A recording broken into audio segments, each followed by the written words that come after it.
Today, we're diving into the black hole of modern dating, where a 5'2" single mom with 3 baby daddies demands a 6'5" millionaire with a yacht and a six-pack.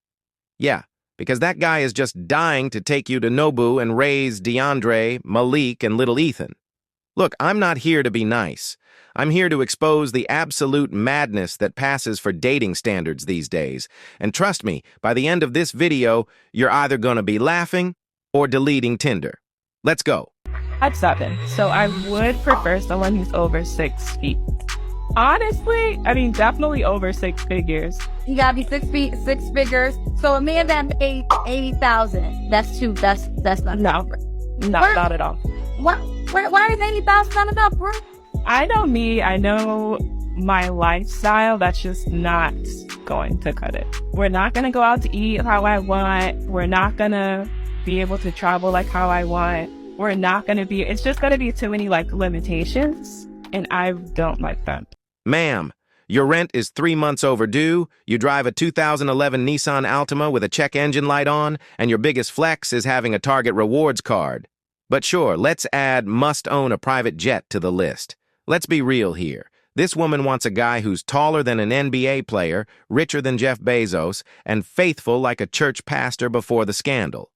Meanwhile, her best skill is posting bikini pics with Drake lyrics in the caption. You're 24, he's 61, we went on a date, he has offered trips, India and California, but I want money. How can I start the conversation on that? Okay, tell him before you can take any trips, you have to pay off a few bills, okay? And then you can relax and travel. And if you travel before these things are taken care of, you're not going to be able to enjoy the trips fully. So for peace of mind, ask him to pay off some of your credit card bills or whatever or just give you some money or whatever. Make up some stuff that need to be paid up, even if it ain't true. And they'll give you the money for it so that you're relaxed enough to want to travel. And just tell them, be thankful. Say, oh my gosh, I would love, hype them up, get them all excited, talking about what y'all gonna do wherever y'all travel. And then say, but you know what? I really need to get A, B, C, and D paid, or I really need this to be taken care of before we can go. You think you can help me out? So get them all hyped up before, imagining y'all traveling and stuff, and then tell them what you need. Okay? If a trip to Dubai is the bare minimum, what's the actual relationship requirement? A ride to the moon? A blood sacrifice? Naming his firstborn after you? Meanwhile, her ex-boyfriend is still waiting for that $200 she borrowed in 2019.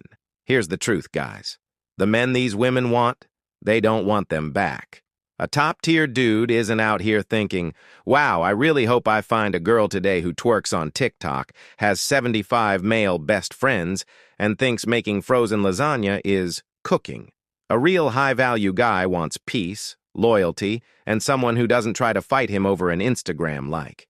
Not a walking entitlement package with an OnlyFans subscription and a victim complex.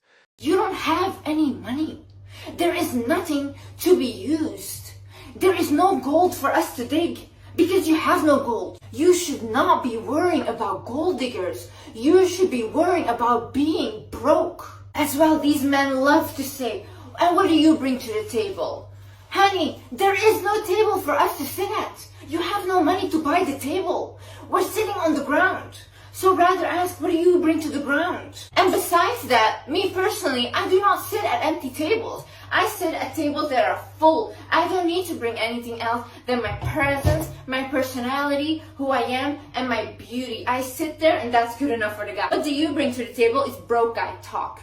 No guy that is actually willing to provide and actually take care of a woman will ever tell you, what do you bring to the table? Shut up. So start having expectations. Say, hey, I want my man to have this, and on top of that, I want my man to have money. Even if you don't feel comfortable to take money from the guy or whatever, he has to work, okay? Ah, the final boss battle of delusion.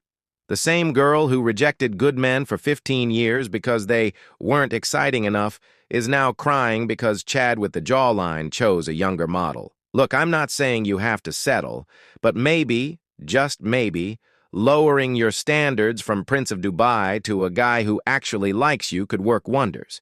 If you enjoyed this video, smash that like button like these women smash their delusional expectations. Subscribe for more hard truths and dark humor, because someone's got to say it. Stay smart, stay focused, And most importantly, stay far away from the streets. Also hit the notification bell exactly the same like disappointment hits women with delusional standards.